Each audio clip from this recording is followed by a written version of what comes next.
Giampietro, ciao e grazie di essere qua con noi di Educazione 3.0. Hai una storia molto toccante, molto, molto importante e hai scritto questo bellissimo libro che è Lasciami volare, dedicato a tuo figlio, e vorrei farti iniziare con Estote parati.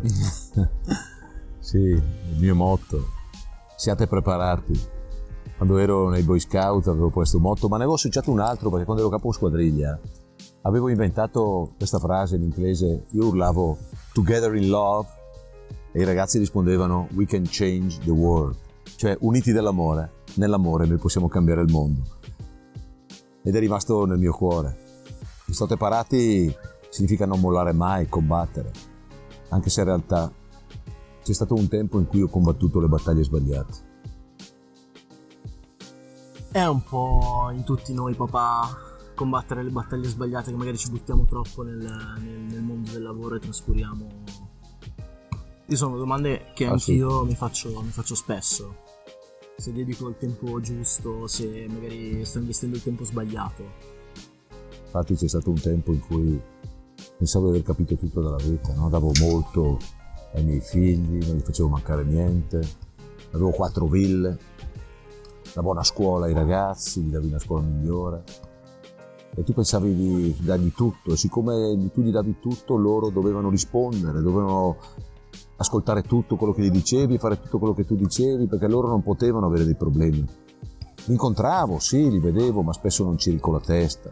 È stato un periodo in cui avevo 156 telefonate di media al giorno, sabato compreso, ero amministratore delegato di 10 società, abbiamo acquisito una società quotata in borsa di cui ero amministratore delegato, nel 99 avevo fondato una .com, non mi fermavo mai, correvo. Le Torri Gemelle? Finché è arrivato anche quello. Ma prima c'era stato anche un altro segnale importante, anzi più di un segnale, perché l'universo ti manda i segnali che forse devi cambiare, che devi cambiare qualcosa. È stato un periodo in cui io ero a Milano, avevo comprato anche una moto con la quale andavo a Milano in mezz'ora da Brescia, invece che un'ora, a 250 all'ora, per correre, per essere sempre più veloce. E mio figlio Emanuele era al lago con mia moglie e le 2 bambine, e a un certo punto, mentre mia moglie si appisola quei 2 minuti, era luglio del 2000, Emanuele cade in piscina. Mia moglie non si accorge dopo qualche minuto e non lo trova nell'acqua. Riesce a tirarlo fuori, a lui è un rigurgito e si è messo a piangere, era ancora con noi. Quando sono rientrato abbiamo pianto insieme, abbiamo riso insieme, mi sono detto quanto ero fortunato di avere una famiglia tanto meravigliosa, ma il giorno dopo ero di nuovo sulla mia moto a correre, andare dallo studio degli advisor a Milano, degli avvocati. Non avevo capito che forse era un segnale, che bisognava un po' rallentare, bisognava fermarsi. E arriva poi l'anno dopo le Torri Gemelle, mentre io investivo in borsa, volevo sempre di più. Al-Qaeda dirotta 2 aerei sulle Torri Gemelle, crollano le Torri Gemelle, crollano tutte le borse, e in un giorno solo ho perso tutto ciò che avevo. O almeno così pensavo a quel tempo di aver perso tutto, perché poi la vita mi ha insegnato che tu non perdi veramente tutto, fin quando non perdi te stesso. Vero. Noi nel DNA abbiamo tutti noi papà l'istinto di proteggere i nostri bambini, no? Ma li proteggiamo davvero? L'altro giorno, anzi un mesetto fa, ero a Porlezza, è una cittadina sul lago di Lugano, nella parte italiana, e mentre parlavo, perché noi facciamo incontri la mattina nelle scuole, la sera con i genitori, c'era una bella boccia di vetro con dentro 5 pesciolini rossi, e li guardavo, questi pesciolini che giravano. Loro mangiavano senza doversi procurare il cibo, glielo davano gratuitamente, gli cambiavano l'acqua una volta al giorno, ma non erano felici. Loro volevano la libertà. E guardando questi pesciolini mi venivano in mente i nostri adolescenti. Noi genitori vorremmo tenere i nostri ragazzi lì dentro in quella boccia di vetro per tutta la vita, dargli da mangiare noi quando vogliamo, poterli guardare, controllare. Io invece dico no. Arriva un tempo in cui dovranno camminare con le proprie gambe, anzi volare con le proprie ali, perché quei pesciolini un giorno dovranno andare in un lago, in un fiume, e non far la fine del pesciolino di Emanuele che nel 2003 era una delle domande che avevi. Avrei fatto la domanda, dice c'hai la tua associazione che si chiama Pesciolino Rosso, che ho anche tatuato qui tra l'altro. È un piccolo pesciolino con Ema in parte. Io la storia la so, però se ce la racconti... Ma sì, Era l'estate del 2003, Emanuele aveva 6 anni, era un'estate caldissima, nel nostro stagno c'era un pesciolino che stava morendo, lui piangeva, allora gli proposi di liberarlo nel fiume che è vicino a casa. Noi abitiamo a Gavardo, che è un paese a sud-ovest del lago di Garda, vicino a Salò, provincia di Brescia, quindi in Lombardia. Portiamo questo sacchettino con il pesciolino al fiume, Emanuele lancia il pesciolino nel fiume e lui si mette a nuotare, ripreso da nuova vita. Io felicissimo, sai, il papagenio, no? Davanti al figlio, ma non faccio tempo a festeggiare che parte un'anatra bastarda e si mangia il pesciolino davanti agli occhi di Emanuele, e lui piangeva tantissimo. Io invece mi sbudellavo dalle risate, mi dava i pugni, diceva perché ridi? Quindi per me era una risata, per lui era un dramma il suo pesciolino. A 10 anni dopo, nello stesso identico punto, alle 3 di notte, anzi alle 2 di notte, Emanuele si buttava dopo una notte folle con alcuni amici più grandi di lui aveva 16 anni, questi 19 anni, girato un po' di tutto, alcol, marijuana, droghe, e lui ha provato un cartone di LSD, un allucinogene terribile, è stato male, e prima di arrivare a casa si è buttato in quel fiume. Che è stato anche un consiglio quello che ha ricevuto, quello di prima di rientrare in casa di fare una passeggiata. Sì, lui per la verità era arrivato sulla soglia di casa, e l'amico che rimane con lui gli dice no, stai troppo male, non entrare in casa, andiamo a fare un giro. Può essere stato anche un po' la paura della reazione dei genitori? È normale. Io dico sempre, spesso ai ragazzi nelle scuole, se un vostro amico sta male, per qualsiasi motivo, qualsiasi cazzata avete fatto, chiamate subito un adulto, chiamate l'ambulanza, preoccupatevi dopo di pararvi il culo, perché la paura a volte uccide. Abbiamo avuto anche casi recenti di ragazzi che non hanno chiamato l'ambulanza nei tempi giusti ed è morta la fidanzata poco tempo fa, no? Che era sotto l'effetto di estasi. È un attimo perdere la vita. Dico ragazzi, la vita è la prima cosa, preoccupatevi dopo di farle figurarsi. Gian Pietro, non porti l'orologio? È un caso? Beh, una volta avevo sempre l'orologio, guardavo continuamente l'orologio, l'ho tolto perché quando voglio parlare con una persona voglio guardarlo negli occhi come guardo te, e non voglio avere la distrazione di guardare l'orologio e dire adesso devo andare, devo finire, adesso ci aspettano 200 persone, ma tra pochi minuti mi hanno detto che non iniziano senza di me, ci andremo, e non voglio davvero che nessuna tecnologia mi distragga quando io dedico il tempo alle persone, quando dedico il tempo anche a me stesso, a guardare un cielo azzurro, guardare un albero, un fiore, un uccellino, sentire un uccellino. Non voglio le distrazioni. Io ho anche il telefonino, lo uso tantissimo, ma non ho le notifiche. Io ho tolto le notifiche di WhatsApp, le notifiche di Facebook, non le ho. Quando io decido di rispondere, devo rispondere. Se mi fanno i punti di domanda perché non gli rispondo in fretta, li cancello, mi manderai un messaggio, mi chiami se hai bisogno, perché non devo avere la distrazione continua di uno che mi sollecita una cosa o di un altro che mi manda un messaggino. Dopo, quando avrò tempo, stasera a mezzanotte o quando ho tempo, risponderò ai messaggi. La tecnologia è meravigliosa se non si impossessa della nostra vita privata. Dobbiamo avere dei momenti in cui la usiamo bene. Io per esempio faccio 3 ore di macchina al giorno, mi sposto tantissimo, ho ottenuto 1221 incontri in 4 anni e mezzo.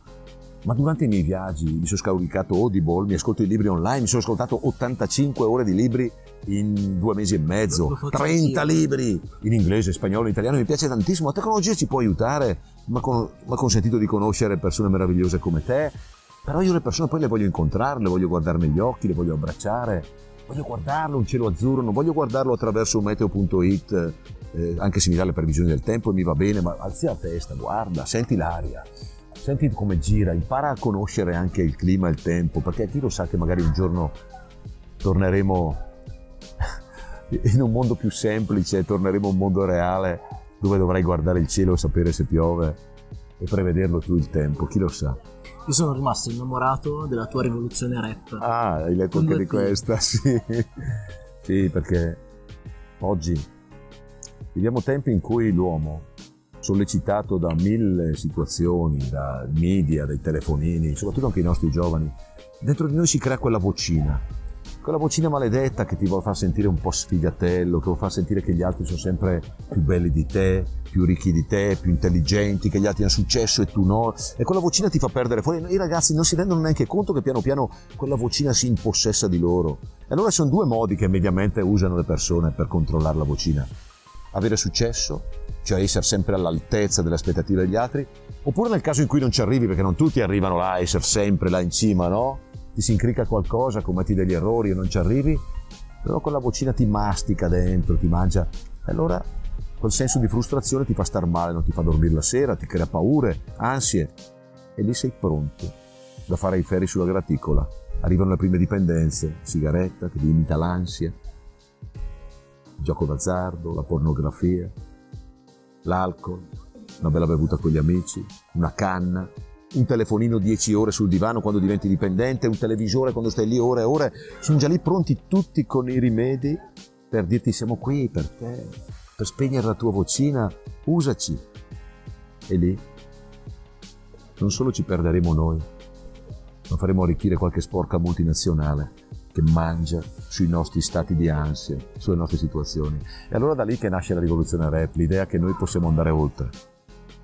Noi possiamo percorrere una strada che è quella di cercare la serenità, che è la gioia più grande del vivere, quello che, perché la vera forza non è fuori di noi, ma è dentro di noi. Io ho capito che quando io sto bene con me stesso, io non ho bisogno di essere né ai Caraibi né a Chamonix, a me basta essere anche qui, in qualunque luogo, e io sto bene, perché guardo dentro di me e sto bene con me stesso, e a quel punto sto bene anche con gli altri. E la rivoluzione rap sono 4 parole che voglio consegnare. R sta per ringraziare ogni giorno per quello che hai. Io ogni mattina, ogni sera ringrazio. Non vedo solo le cose brutte che io non ho, i miei problemi, ma prima faccio l'elenco delle cose buone. Impariamo a nutrire anche quei neuroni che si aspettano bellezza da noi. Ringrazia, e dentro di te nascerà qualcosa di bello. Poi ce l'ha aiutare gli altri, amare. Porta un abbraccio ogni giorno. Io ne porto anche più di 100 al giorno, che stamattina ho un centinaio di abbracci in una scuola.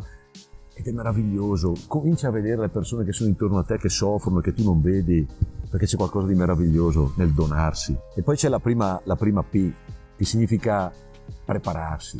E prepararsi significa leggere libri di valore. Dico sempre ai ragazzi, non accontentatevi mai di un divano, andare a spegnere il vostro cervello con ore e ore di telefonino dove tu pensi di sapere tutto perché schiacci un tasto, arrivi in Wikipedia, sì, hai le nozioni e le informazioni, ma libri che ti aiuteranno a ragionare. La cultura è la vera libertà, perché consentirà di fare quel cammino dentro te stesso per comprendere il vero e profondo significato della vita. Che cos'è la vita se non un cammino meraviglioso alla scoperta di noi stessi, alla scoperta del senso profondo del vivere? E che forse la vita non è solamente cercare di goderla solo per noi, ma cercare di davvero tendere la mano agli altri.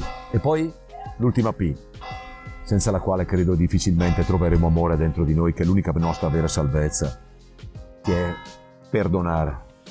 Perdonare a noi stessi per quando commettiamo gli errori, perché noi siamo i peggiori giudici di noi stessi. Quante volte noi continuiamo ad andare lì a giudicarci, e portando avanti questi sensi di colpa rischiamo di diventare quella roba lì per sempre. Io dico, liberiamoci. Se abbiamo fatto del male a qualcuno in seguito ai nostri comportamenti, andiamo a chiedere scusa, chiedi perdono, andiamo oltre il nostro ego, oltre il nostro orgoglio, e chiedi scusa e guarirai, ma anche perdonare quelli che tu ritieni ti abbiano fatto del male, chi ti ha offeso. Perché ho capito una cosa, che ogni volta che io cerco la vendetta, io cerco la guerra, io divento un individuo peggiore, perché dentro nel mio cuore ci sarà guerra. E io ho capito che il perdono non libera il tuo nemico, non libera le altre persone, ma libera noi, perché libera quella parola meravigliosa che è dentro di noi, che è la parola amore, che è l'unica vera risposta per essere sereni. Ti faccio le ultime 2 domande. Quando abbiamo un figlio che inizia ad essere adolescente, c'è qualche genitore secondo te che pensa che è una fase dove si può iniziare a dedicare un po' meno tempo? Ma io credo che sia anche giusto lasciarli andare e dedicargli meno tempo. Il problema è la qualità e il come dedichiamo il tempo. Perché ci mancherebbe che a 16-17 anni tu il ragazzino lo tieni ancora nella tua boccia di vetro, giusto, dagli spazio. Però dico sempre ai genitori, attenzione a una cosa, non dire mai ai tuoi figli mi hai deluso. Non dire mai al tuo figlio io da te questo non me lo sarei mai aspettato. Non dire mai a tuo figlio non deludermi perché io lavoro per te, lo faccio solo per te. Perché l'unica vera certezza dopo una frase del genere è che se lui farà delle cazzate non verrà mai da te a parlare per la paura di deludere. E allora diciamo ai nostri figli che noi siamo lì per aiutarli, qualsiasi cazzata faranno non ci deluderanno mai. Questo non vuol dire che non gli tireremo le orecchie, non vuol dire che non gli prenderemo dei provvedimenti, ma non siamo lì per fare i giudici supremi, per umiliarli, per urlare con loro ogni errore che fanno, ma essere i loro guerrieri. Un genitore dovrebbe essere un porto sicuro dove la barca di tuo figlio può ormeggiare quando il mare è in tempesta. Questo dovrebbe essere un genitore. Dici sempre che quando abbracci i giovani è come se abbracciassi Emanuele. Io sono un papà giovanissimo perché ho 27 anni e posso abbracciarti? Certo, sei più giovane di mio figlio. Poi sei mio.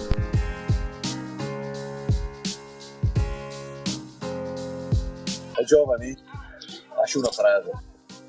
Un ragazzo l'altro giorno mi dice: se non mi faccio le canne mi perdo tutti gli amici, perdo il mio gruppo. E gli ho detto questa frase, una frase che avevo letto in Sardegna fuori da un teatro dopo un incontro, era scritta su una casa e c'era scritta questa frase: solo un pesce morto segue la corrente. La ripeto, solo un pesce morto segue la corrente. Cosa vuol dire? Cioè, se tu farai tutto quello che fanno gli altri perché lo fanno gli altri senza pensare con la tua testa, tu sarai solo un pesce morto. Sì, un salmone, che ha il coraggio di andare contro corrente, che ha il coraggio di dire no alle cose sbagliate, perché le cose giuste e le cose sbagliate tu le sai. Ti dico anche davvero, non buttarti su quel divano, non buttarti in quell'angolino a farti le canne a bere perché questo mondo ti fa schifo, anche se hai ragione, perché questo è un mondo di adulti spesso arroganti, pieni di sé, falsi, spesso bugiardi, che vogliono dirti cosa fare. Ma se tu ti butterai via, farai solo il gioco di chi ti vuole in quell'angolino, diventa rivoluzionario, apri la tua mente, leggi libri, butta via tutta la merda che stai facendo e cambiano questo mondo. Pesciolino Rosso nasce anche per quello, quindi sulla nostra pagina Facebook Ema Pesciolino Rosso, oppure il sito pesciolinorossoorg, cambiamolo insieme. Grazie.